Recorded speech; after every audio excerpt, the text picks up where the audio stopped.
Fantastic Mr. Fox by Roald Dahl, illustrated by Quentin Blake. Chapter 3 The Shooting. "Well, my darling," said Mr. Fox, "what shall it be tonight?" "I think we'll have duck tonight," said Mrs. Fox.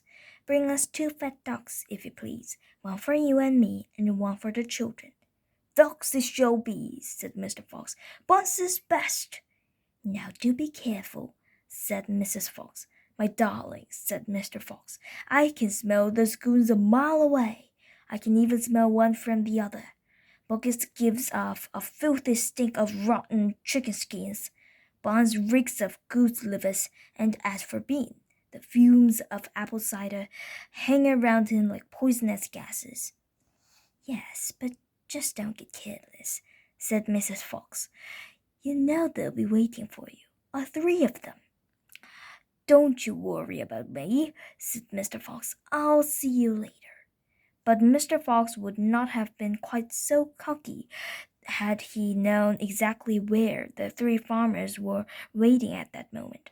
They were just outside the entrance to the hole, each one crouching behind a tree with his gun loaded. And, what is more, they had chosen their positions very carefully, making sure that the wind was not blowing from them towards the fox's hole. In fact, it was blowing in the opposite direction. There was no chance of them being smelled out. Mr. Fox crept up the dark tunnel to the mouth of his hole. He poked his long, handsome face out into the night air and sniffed once. He moved an inch or 2 forward and stopped. He sniffed again. He was always especially careful when coming out from his hole. He inched forward a little more. The front half of his body was now in the open. Its black nose twitched from side to side, sniffing and sniffing for the scent of danger. He found none, and he was just about to go trotting forward into the wood when he heard, or thought he'd heard, a tiny noise, a soft rustling sound, as though someone had moved a foot ever so gently through a patch of drying leaves.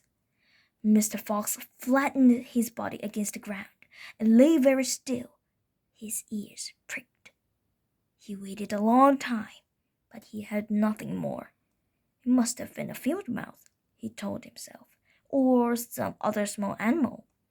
He crept a little further out of the hole, then further still. He was almost right out in the open now.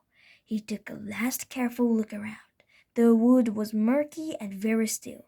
Somewhere in the sky the moon was shining. Just then, his sharp night eyes caught a glint of something bright behind the tree not far away. It was a small silver speck of moonlight shining on the polished surface. Mr. Fox lay still watching it. What on earth was it? Now it was moving. It was coming up and up. Great heavens, it was the bearer of a gun! Quick as a whip, Mr. Fox jumped back into his hole, and at that same instant the entire wood seemed to explode around him. Bang, bang! Bang, bang! Bang, bang! The smoke from the 3 guns floated upward in the night air. Buckets and Buns and Bean came out from behind their tree and walked towards the hole. "Did we get him?" said Bean. One of them shone a flashlight on the hole, and there on the ground, in the circle of light, half in and half out of the hole, lay the poor tattered blood-stained remains of a fox's tail. Bean picked it up. "We got the tail, but we missed the fox," he said, tossing the thing away. "Dang and blast!" said Buggis. "We shot too late. We should have let fly the moment he poked his head out." "He won't be poking it out again in a hurry," Buns said. Bean pulled a flask from his pocket and took a swig of cider.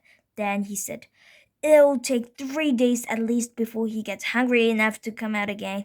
I'm not sitting around here waiting for that. Let's dig him out." "Ah," said Buckus. "Now you're talking sense. We can dig him out in a couple of hours. We know he's there." "I reckon there's a whole family of them down that hole," Bun said.